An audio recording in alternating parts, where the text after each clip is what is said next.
Welcome back to the Finish Line in association with betterpin.com. So I'm joined by Tom again today, and we're going to go through the weekend's racing. So we're going to start off with the Tolworth Hurdle at Sandown. Tom, what do you make of this? Again, it's probably one of the weakest grade ones, isn't it, of the season? It's a 2-horse race by the look of the market anyway. Raf Hill and Elixir du Nutz. We'll go with that. What you said? They both look progressive, don't they? Yeah. Raf Hill has only won a maiden hurdle at Newbury, but he couldn't have been more impressive doing it.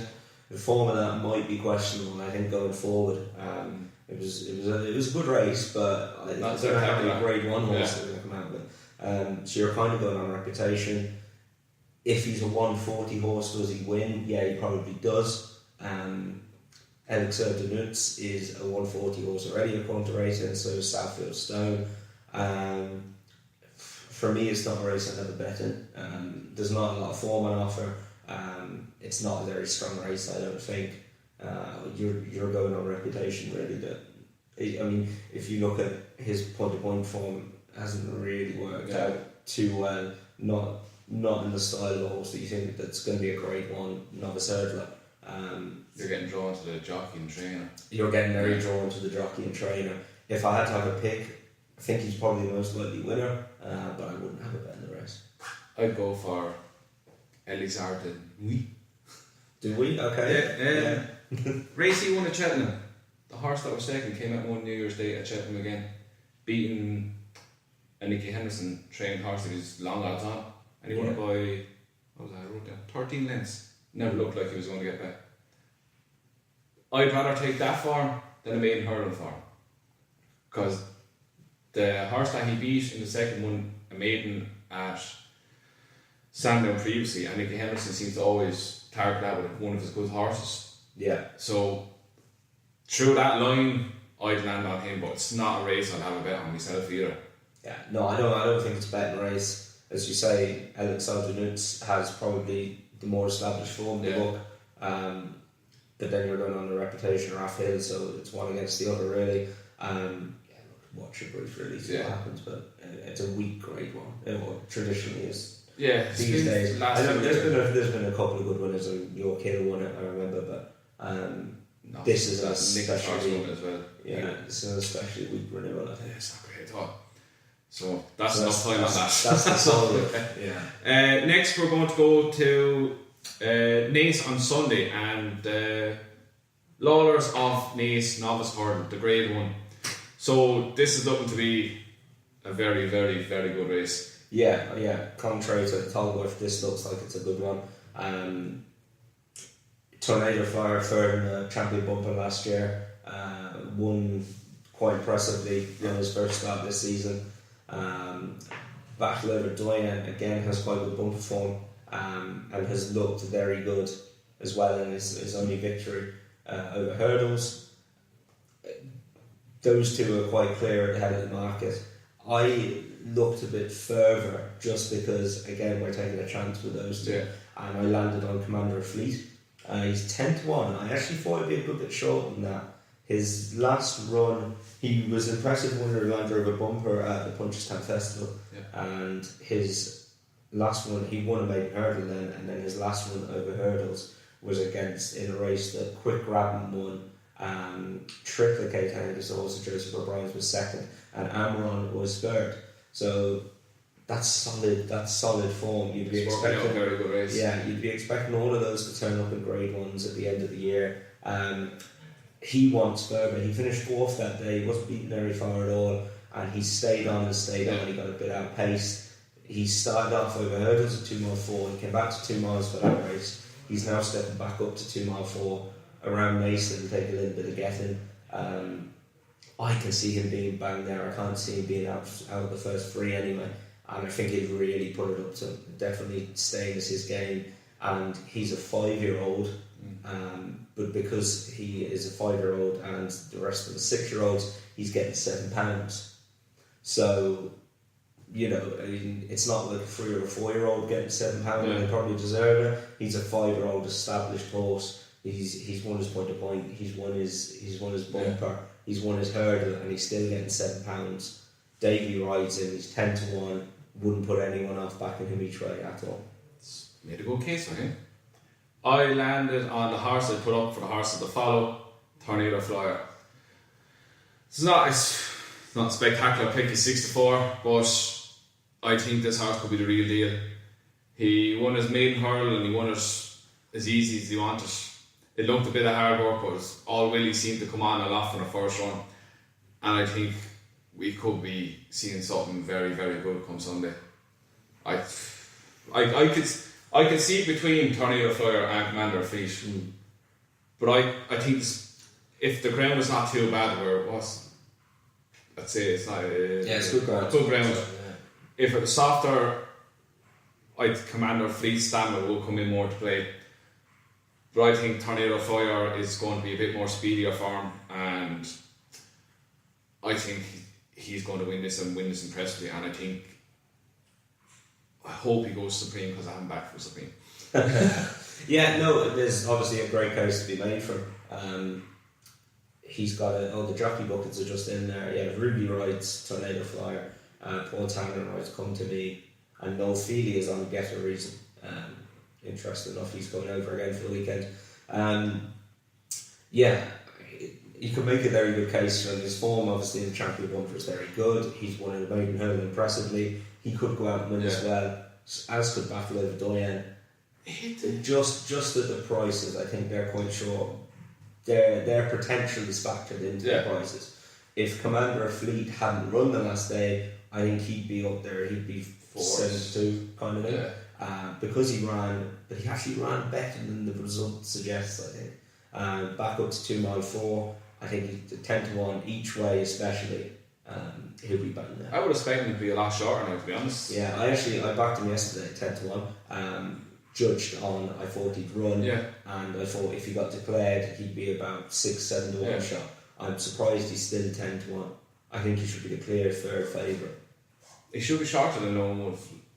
Yeah, and Come To Me. I think if you look at his form, he came 4th last before, but look at the horses to beat. Oh, the form is stacking up. The form stacked up perfectly, and I think 10-1 could be one they missed. Yeah, 10-1's a bit too big. Yeah. I'd side with that now. If anyone's up for an each way punt, I can't get past Tornado Flyer. That's fair enough. We'll see what happens come Sunday. Yeah, I hope I'm not coming in Monday now and you're just laughing at me. Anything else for the weekend? Oh, she's running. Lorena is running on Saturday. Just sit back and watch the future champion hurdler scooter around Sandown. That's all. That's all for you. Oh no, I've actually won going in the what's it called? The Veterans Chase? That one. Veterans Chase. What did you Loose Chips. Ooh. My God, does he love Sandown. He does love Sandown, yeah. He won on Sandown already this year, and he was then 3rd in the hurdle race around there. He did. If he gets left alone and gets a jumping the way he did when he won, he could be very, very hard to peg back. I've gone against you, and I've gone with a horse who was second to him around Sandown this year, Rock Gone, Dr. Richard Newlands. He's an 11-year-old, so he just gets into these veterans chases. He's off a nice enough mark. He's lightly raced because he's been hard to train, obviously. He made his comeback in that race in November, and he was there, and then he just got tired coming to the second last. And he got tired all the way up the running run. But that was his first run for a long time, nearly a year, I think. I think he'd been aimed for this now because this race is worth 100 grand, 60 odd grand to the winner. He's second favourite. It's 15-2. Sandwich and Davis rides him. I think he's got a great chance. He should be bang there. Second favourite now. He should go really close. Do you not love to see this at the festival? No. I love a good old horse. No. Leave it instead of stupid mares and always hurdle. Leave it to Sandown or somewhere else. There's a place for it. Yeah, I think there's an argument that we don't need a mares and always hurdle either. But no, I don't think we need a veterans race.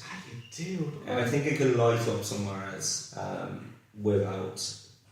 without going to the festival. True. The festival, you only get, there's 4 days, it's championship racing, it's the best of the best. It's not boys. It's not old timers who've gone past it.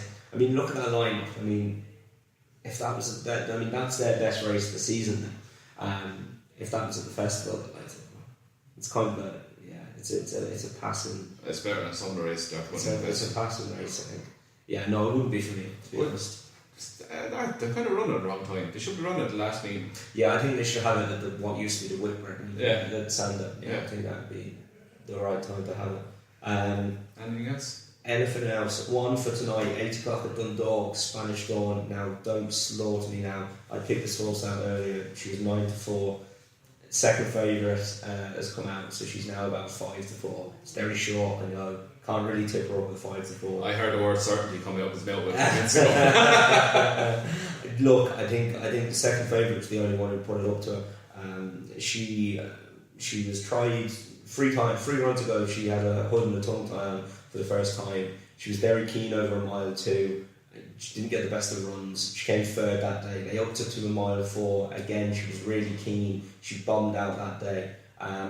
Wayne Lawlor took over from the claim last time over a mile 2, got her settled, rode her from behind, and she came through them like a knife through butter. Her sectionals in the final furlong, she quickened up really, really well. They were really impressive on the clock. She got a wide draw. I think they'll do the same today. I actually like a wide draw around Dundalk if they're going to hold them up, because I really think you need to swing into that straight and come wide down the stand side. So I just think she ticks all the boxes. She's no price now. She was 9-4 earlier, but she's no price now. But I think she'll take the world of beating at the 8 o'clock at Dundalk. 5-4 is 5-4. 5-4. Like, I know she won't be for me at that price now. I'm trying to work out my rule 4 now. But the one to keep an eye on though as well. There's 2 to keep an eye on. One for that race is the horse that was second to her last time is Queles. He runs in the 5:30. He's second favourite again tonight. Keep an eye on him. If he fronts the form, it would boost her chance again, obviously. In that race, though, there's a horse who, again, we're after time in here because the price is gone. I haven't backed this one. I couldn't get on it with prices. A horse called Turn on the Tears in the 5:30 at Dundalk tonight. Second run for Johnny Fiend. He ran over 6 furlongs the last day on her first start, I think, for Johnny Fiend. Up to a mile, which is definitely the trip this one wants. 7-2. 7-2. It's always just this up. It was as big as 16s last night. Now, nobody can get on at those prices, but it was as big as 8 or 9s this morning. 6, 11-2, 11-2, 4-1, 7-2. First start for Johnny Fiend, who has a good record around Dundalk. It's got an obvious chance. Couldn't back it at the price, but yeah, should go well. But yeah, couldn't back it at the price. It'd take a chance at 8 or 9, 7-2. There's no value in that. We missed the boat. It's out. Now look, keep an eye on the exchanges. Horses like these can often drift 10 minutes before the race. Someone who's just getting into the market will look at it and say, wow, well that's not a 7-2 chance. Yeah. And they'll be happy to lay. So that price might push out and then people jump on board of that and the price can push out. So the way to play this one would be on the exchanges, see if it goes out to 7s, 8s, 9s. Yeah, you could maybe get involved in that. It's an open race, it's not a very good race, that 5:30 Dundalk. So yeah, it's good each way shot. Quite good case of both of them. Yep, they'd be my 2 for tonight. Sit down, feet up, Dundalk on. And fun though. Racing TV. Oh, first Dundalk meeting at Racing TV. It'll be interesting to see how it goes. And don't forget to get Racing TV Extra on your it's free on your phone. It's free for the month. It's free for the month. Yeah. I signed up on Black Friday, so it's €12 a month for me for next year. But we'll try and get enough money from Dundalk to keep the subscription going. But yeah, Racing TV, they'll play all the Irish. Racing TV Extra will play the Irish racing. Tremor was on that, and they had quite good coverage on Kate Harrington and Gary. Yeah, they were quite good. Down there, on New Year's Day. So yeah, keep an eye out for that. But if it's not on the main channel, get onto the internet. It's on their website. Why we're talking about? What do you make of it? I think it's going to be good. I think it's going to be very different. It's good. It's very difficult to compare the two. Yeah. At the races is more of a fun channel. Racing TV is more of a serious channel. I think they've got some cracking presenters. Don McLean being on there is a good grab. He's a very, very good tipster. Yeah, I think it's going to be interesting. I think they'll do a good job. Some of their feature programs, This Racing Life, for example, they did one recently over in with Gavin Cromwell and Gordon Elliott. They're really well produced. Yeah. I mean, they'll be at the races. It's going to be in HD. It's tricky, as in they've got so much racing. Yeah. How much is it going to be pushed off? But I think that's the same. I think it's the same to be said with ITV. Their coverage is definitely Channel 4, but it's on ITV4 most of the time. That's the issue. I hope we get these replays sorted out, because not watching replays at the minute. I think HRI came out. They said it's an issue. All the replays have gone off of at the races of their site. It's an issue between SIS. SIS actually own the rights to Irish racing, not HRI. So it's an issue between SIS and at the races, and then Racing TV are obviously there, and if they can pick them up, it needs to get sorted out. It's impossible to. Because I went to look at a race there last night and couldn't find anything. Yeah, it's tough. I went to watch Commander Fleet's back. Luckily, I remember it, and it's stuck in my head that how we ran in the race and how it developed. But it's tough to be back in horses. It's a bit like the Spanish Dawn. I remember her race, but if I didn't, you're lost without them. The best way of picking horses is through watching racing. You just need to watch as much as you can and pick out what you can. And if you can't do that, you're on it's a minefield. It's a minefield for punters, it's a minefield for jockeys, trainers, bloodstock agents now trying, like we were just talking off air there, we went through a horse's form, through Raf Hill's form I think it was, and we found a horse there that looks really well handicapped and might want buying, but I can't go and look at his races now because I haven't got access to them. So it's tricky. It's like two teenagers fight. That's the way they're going on now. Yeah, they need to get it. Maybe we should have preempted this through. I mean, I know HRI don't own it. It's an SIS problem, but HRI really have to put the foot down. They've got to sort it out. But maybe they could have preempted it. Maybe they couldn't have. But they should have. So hopefully they get it sorted out as quick as they can. So we all need it, to be honest about it. So that's us done for this week. So we'll be back again next week. So again, thanks for watching, lads, and like to subscribe, and we'll see you next week. Good luck.